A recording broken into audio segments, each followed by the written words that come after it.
जय श्री राम दोस्तों, स्वागत है आप सभी का द कृष्ण क्लासेस में। तो दोस्तों, इलेक्शन के चलते एक नोटिफिकेशन हमारे को फिर से देखने को मिला है।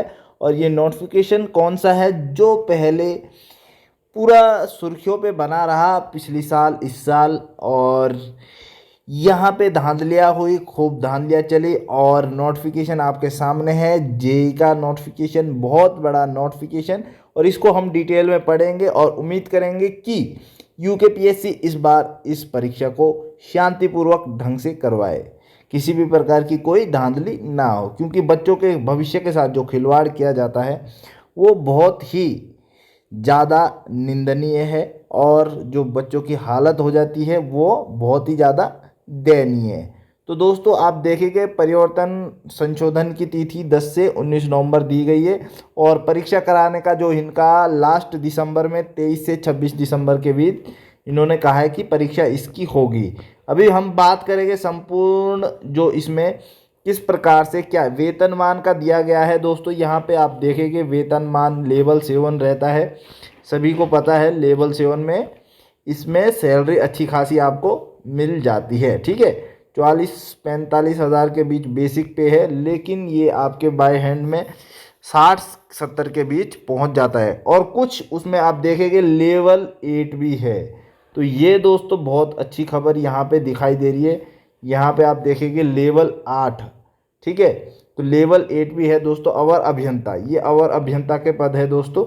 ये आप देखिएगे अवर अभियंता के पद है। और ये यहाँ पे आप सभी के बीच पूरा जो नोटिफिकेशन है हम डिस्कस करेंगे, कितनी सीटें कौन से उसके लिए देखी गई है। तो दोस्तों, यहाँ पे आप देखेंगे सिविल का, यहाँ पे जो ग्रामीण निर्माण विभाग है उसमें देखेंगे, ठीक है। उसके बाद दोस्तों विद्युत का देखेंगे ग्रामीण निर्माण विभाग में, ठीक है।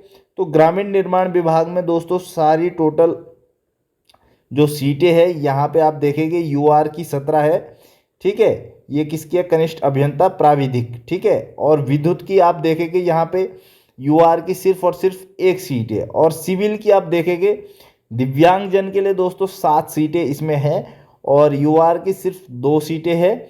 और नहीं, यूआर की दोस्तों 36 सीटें हैं इसमें। आप देखेंगे सबसे पहले यूआर ही है। 2 सीटें विद्युत में है दोस्तों यूआर की, और जो प्राविधिक है उसमें यूआर की 1 सीट आपको देखने को मिलती है, ठीक है। और दोस्तों सिविल जो सिंचाई विभाग है उसमें यूआर की 17 सीटें हैं, ठीक है, जिसमें से महिला की 3 है। एसटी एससी के लिए दोस्तों, क्योंकि इसको कैटेगरी वाइज डिवाइड कर दिया जाता है, थोड़ा सा एसटी के लिए ज़्यादा प्रॉब्लम करता है। एससी के लिए 10% रिजर्वेशन है तो उतना प्रॉब्लम नहीं रहता। ओबीसी 15% है, ईडब्ल्यूएस कितना है? 10% है, तो इसमें भी थोड़ा सा मिल जाता है। आप देखें दोस्तों सिंचाई विभाग में कनिष्ठ अभियंता का यांत्रिकी 15 सीटें यूआर के लिए है दोस्तों। तो इस प्रकार से आप देखेंगे लघु सिंचाई में यूआर की 4 सीटें हैं। आप देखेंगे यांत्रिक में लघु सिंचाई विभाग में यूआर की 3 सीटें हैं। लघु सिंचाई कृषि में यूआर की कोई सीट नहीं है। ये बहुत ही ज़्यादा पंचायती विभाग सिविल आप देखेंगे बिल्कुल 0 सीटें हैं। तो पेयजल में दोस्तों देखेंगे आप यूआर की 14 सीटें हैं, जिसमें एसटी एससी भी एक एक सीट इसमें इनको मिली है, ठीक है। और आगे आप देखेंगे दिव्यांगजन के लिए भी 4 सीटें रखी गई है, ठीक है। पेयजल में आप देखेंगे सिविल की, अगर आप देखेंगे सिविल की पेयजल में यूआर की 12 सीटें हैं और ईडब्ल्यूएस की 2 सीटें हैं, ठीक है। पेयजल एवं स्वच्छता में आप देखेंगे विद्युत यांत्रिकी आप देखेंगे यूआर की 2 सीट है, और ईडब्ल्यूएस की भी कोई सीट नहीं है। ओबीसी की 1 सीट ओबीसी हासिल कर लेता है। लोक निर्माण विभाग में आप देखेंगे यूआर की कितनी है? 52 सीटें आपको देखने को मिलती है लोक निर्माण विभाग में। लोक निर्माण विभाग में प्राविधिक में आप देखेंगे यूआर की 2 सीटें हैं, और यांत्रिक लोक निर्माण विभाग में यूआर की कोई सीट नहीं है, ठीक है। लोक निर्माण विभाग में विद्युत की आप देखेंगे इसमें 5 सीटें हैं, और ऊर्जा विभाग में आप देखेंगे यूआर की 2 सीटें हैं। आवास विभाग अवर में आप देखेंगे अवर अभियंता की है, ध्यान रखना दोस्तों, यहाँ पे 22 सीटें आपको मिलती है, ठीक है। और कृषि एवं कृषक कल्याण विभाग, ठीक है, इसमें जेई की देखेंगे दोस्तों अभियंत्रण शाखा में आप यूआर में 7 सीटें हैं। शहरी विकास विभाग सिविल 5 सीटें हैं। तो उत्तराखंड अक्षय ऊर्जा यूआर की दोस्तों 2 सीटें हैं। तो इस प्रकार से दोस्तों आप देखेंगे डिवाइड किया गया है। और यहाँ पे आप देखेंगे लास्ट में ये जानद, ठीक है, अवर अभियंता जल निगम में 3 सीटें हैं, ठीक है, उत्तराखंड जल विभाग में 1 सीट है। तो इस तरह से दोस्तों क्या है, इनको डिवाइड किया गया है। और ये आपका यहाँ पे देखेंगे श्रेणीवार भी डिवाइड किया गया। इस पे ज़्यादा ध्यान देने की कोई ज़रूरत नहीं है दोस्तों, हम इसका डिस्कशन आगे करेंगे। और 18 वर्ष मांगी गई है और कुछ जगह पे 21 वर्ष भी मांगी गई है। जैसे आप यहाँ पे देखेंगे सिंचाई विभाग में, ठीक है, कनिष्ठ अभियंता सिविल और यांत्रिक दोनों की 21 वर्ष है, लेकिन सिविल की ग्रामीण निर्माण विभाग में 18 वर्ष मांगी गई है और पंचायती राज विभाग में भी 18 वर्ष मांगी गई है। और आप देखेंगे पावर ट्रांसमिशन में भी 18 वर्ष मांगी गई है। तो 18 वर्ष के जो अभ्यर्थी है जिन्होंने अपना पॉलिटेक्निक कर दिया है, तो उनके लिए भी अच्छी खासी यहाँ पे जॉब के चांसेस पूरे बन जाते हैं, ठीक है। और यहाँ पे दोस्तों आगे बात करेंगे हम पूरा डिटेल में, उससे पहले यहाँ पे फीस की बात करेंगे और सिलेबस की बात। यहाँ पे ये पूरा प्रोसेस है दोस्तों, किस प्रकार से आप जाएंगे। और अगर आपके समझ में नहीं आता तो आप हमसे कांटेक्ट कर सकते हैं। यहाँ पे फीस देखेंगे यूआर के लिए 172 रुपये है, ठीक है। और यहाँ पे अगर देखेंगे शारीरिक दिव्यांग उनके लिए 22 है और अनाथ जो अभ्यर्थी है उनके लिए कोई शुल्क नहीं है। और जनजाति के लिए 82 रुपये इसके शुल्क लिया जा रहा है, ठीक है। अभी हम आगे बढ़ेंगे दोस्तों और लास्ट में बात करेंगे हमारा जो इसका सिलेबस है वो क्या रहने वाला है, और देखेंगे इसमें इंटरव्यू का क्या स्थिति रखा गया है।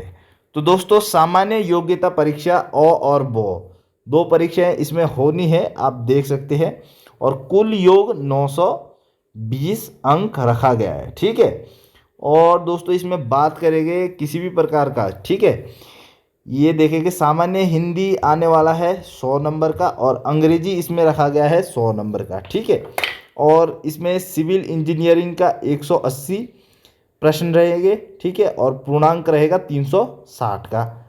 और मैकेनिकल का भी सेम है, प्रश्न पत्र प्रथम और द्वितीय 2 प्रश्न पत्र इसमें रहने वाले, सेकंड वाले उसमें। और ये पूरा आपका बन जाएगा कितना, 920 अंकों का पूरा पेपर बन जाएगा, क्योंकि 720 का ये 2 पेपर रहने वाले हैं और प्रत्येक प्रश्न 2 अंक का होने वाला है और 3-3 घंटे इसका समय अवधि रहने वाला है। और पूरा दोस्तों ये सिलेबस है, हिंदी का जो रहता है नॉर्मल वही है, और यहाँ पे इंग्लिश भी आपको देखने को मिलेगा।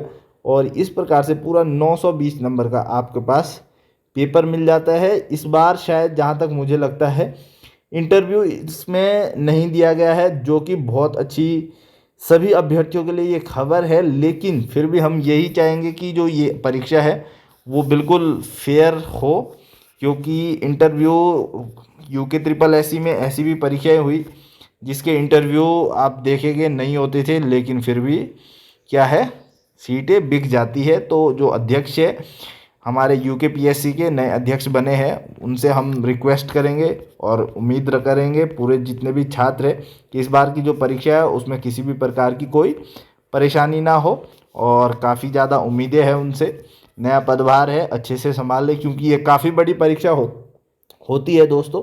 और यहाँ पे आप देखेंगे भी, यहाँ पे 1097 सीटें आई है, तो ये बहुत बड़ा अपने में एक आंकड़ा है, जो कि बहुत बड़ा चैलेंजिंग है। क्योंकि उन्होंने, हो सकता है यूके पीएससी ने बड़ी बड़ी परीक्षाएं करवाई है, लेकिन जिस प्रकार से अंदर ही कुछ जो सीटें थी बिक चुकी थी और उसमें पकड़े गए थे, तो इस बार ये चैलेंज है, इनके लिए बहुत बड़ा चैलेंज है। और सभी यही चाहते हैं कि पारदर्शिता के साथ ये परीक्षा हो और किसी भी प्रकार की कोई धांधली ना हो, क्योंकि मेहनती बच्चे का बार बार थोड़ा सा मोरल डाउन हो जाता है, थोड़ा सा कि पूरा मोरल डाउन हो जाता है। तो उम्मीद करेंगे आप सभी वीडियो को शेयर करेंगे और जो चैनल पर नए हैं वो सब्सक्राइब करेंगे इसी प्रकार की अपडेट के लिए।